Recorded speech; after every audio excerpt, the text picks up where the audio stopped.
Well, my presentation had to do with challenging the profession or professions, because it's more than one: internal communications, corporate communications, maybe PR, on looking a little bit more out of the box, a little bit more courageous, and trying to see if they can reboot themselves, because I think that carrying on doing things as we've done, even if it gets more sophisticated because we have more tools and more data and everything is fine, but there still is a little bit of more of the same.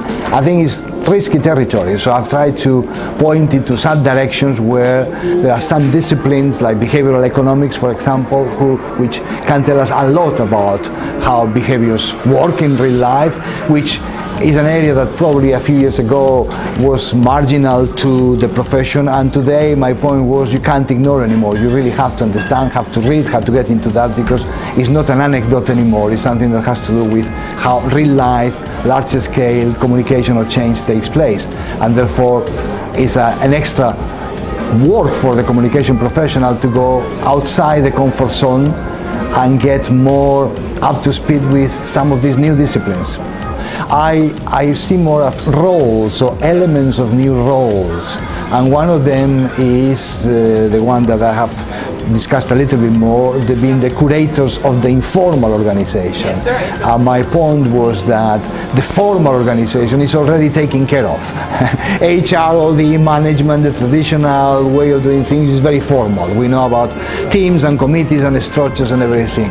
But the real stuff, the good stuff, the innovation happens in the informal side of the organization. Nobody owns that space, and I think it's a suggestion that communication should be in a very good position to say, we know about that, we know how these things happen, we know about the fluid communication, about keeping the network of conversations open, for example, not trying to stiff them, giving a little bit of extra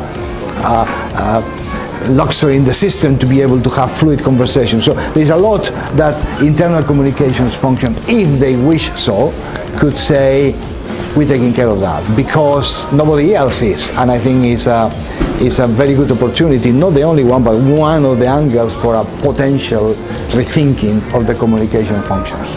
I'm very reluctant to apply a specific set of skills to a specific function, like say, well, R&D has to be innovative and creative, and the other has to take risk. I think it's a bit of a trap to categorize functions with the skills.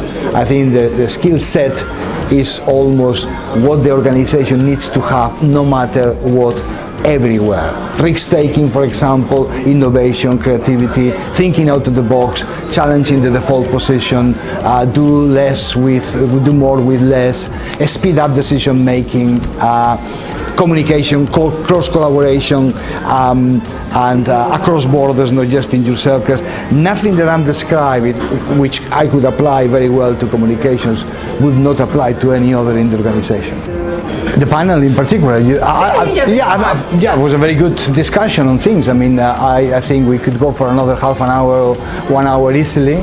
The area is very broad, and therefore it's difficult sometimes to focus on specific things. But I think that there is a need to look at what communications as profession is doing, and I think we tackle different angles, different things.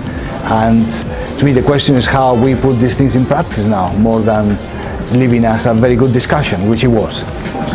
I think people are very active, and they're asking questions coming from different angles of the profession. Not all are doing exactly the same. I think it's a good participation, and there were very good questions in general during the day, during the morning, and I enjoyed it. I thought it was a very good session.